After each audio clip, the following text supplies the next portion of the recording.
جیسے جیسے limbic system ارتقا پذیر ہوا، اس نے دو طاقتور اوزار حاصل کیے: سیکھنے کی صلاحیت اور یادداشت۔ یہ انقلابی ترقیات ایک جانور کو زندہ رہنے کے لیے زیادہ ہوشیار فیصلے کرنے میں مدد دیتی تھیں اور اس کے رد عمل کو بہتر طریقے سے ڈھالنے کی اجازت دیتی تھیں تاکہ وہ بدلتے ہوئے حالات کے مطابق خود کو ایڈجسٹ کر سکے، بجائے اس کے کہ وہ ہمیشہ ایک جیسے خودکار رد عمل ظاہر کرے۔ اگر کوئی کھانے کی چیز بیماری کا باعث بنتی تو اسے آئندہ کے لیے ترک کیا جا سکتا تھا۔ یہ فیصلے زیادہ تر سونگھنے کی حس کے ذریعے کیے جاتے تھے، اور اب سونگھنے کے مرکز اور لمبک سسٹم کے درمیان تعلق نے خوشبو میں فرق کرنے، انہیں پہچاننے اور موجودہ خوشبو کا ماضی کی خوشبوؤں سے موازنہ کرنے کا کام سنبھال لیا تھا تاکہ اچھے اور برے کی تمیز کی جا سکے۔ یہ کام رائننسیفالون یعنی ناک کا دماغ کے ذریعے کیا جاتا تھا، جو کہ لمبک وائرنگ کا ایک حصہ تھا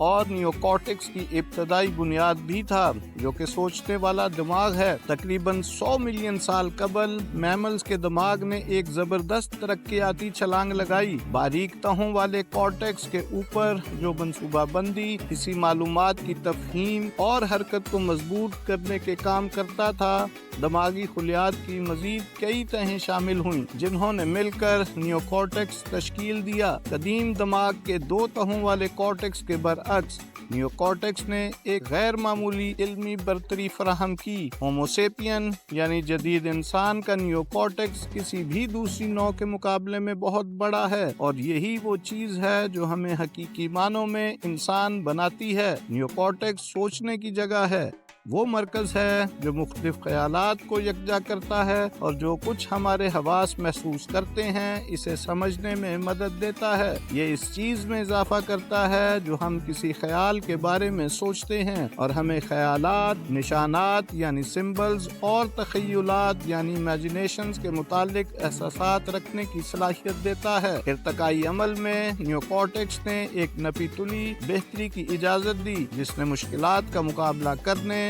اور زندہ رہنے کی صلاحیت میں زبردست اضافہ کیا۔ اس نے اس بات کے امکانات بڑھا دیے کہ اس کی نسل آگے انہی جینیاتی عوامل کو منتقل کرے گی جو اسی طرح کا نیورل سسٹم رکھتے ہیں۔ بقا کا یہ فائدہ نیوکارٹکس کی حکمت عملی بنانے، طویل مدتی منصوبہ بندی اور دیگر ذہنی صلاحیتوں کی وجہ سے حاصل ہوا۔ اس کے علاوہ فنون لطیفہ، تہذیب و تمدن اور ثقافت کی کامیابیاں بھی نیوکارٹکس کی مرہون منت ہیں۔ دماغ میں اس اضافے نے جذباتی زندگی میں ایک گہری باریکی پیدا کی۔ مثال کے طور پر لمبک سسٹم خوشی اور جنسی خواہش کے جذبات پیدا کرتا ہے جو جنسی جذبے کو بڑھاتے ہیں، لیکن جب نیوکارٹکس اور لمبک سسٹم کا آپس میں ربط پیدا ہوا تو اس نے ماں اور بچے کے درمیان ایک مضبوط تعلق کو ممکن بنایا جو کہ خاندان کی بنیاد اور طویل مدتی بچوں کی پرورش کا سبب بنا۔ یہی چیز انسانی ترقی کے لیے ضروری ہے۔ جن انواع میں نیوکارٹکس موجود نہیں،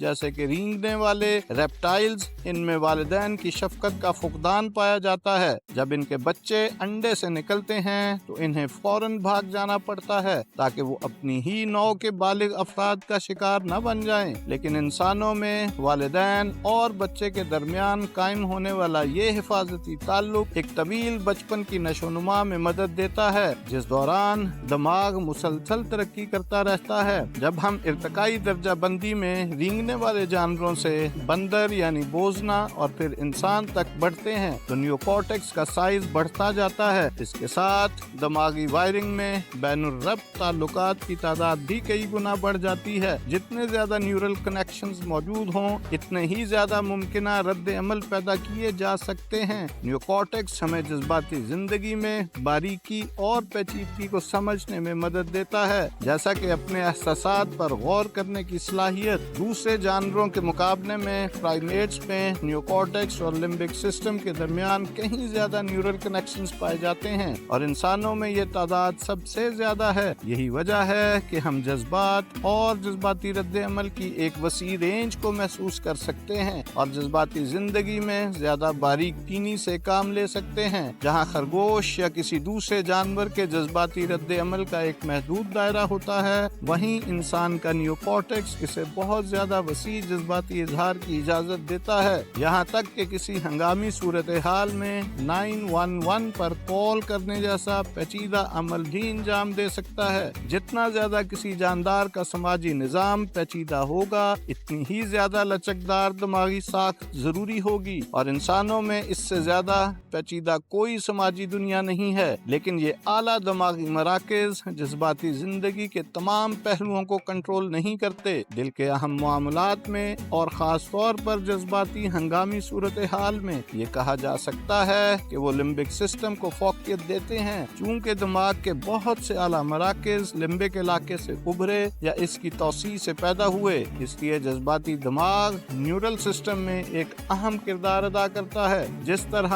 ایک جڑ سے نیا دماغ نشو نما پاتا ہے، اسی طرح جذباتی علاقے متعدد مربوط سرکٹس کے ذریعے نیوکورٹکس کے تمام حصوں سے جڑے ہوتے ہیں۔ یہی چیز جذباتی مراکز کو بے پناہ طاقت دیتی ہے کہ وہ دماغ کے دیگر حصوں کے افعال پر اثر انداز ہو سکیں، بشمول سوچ کے مراکز۔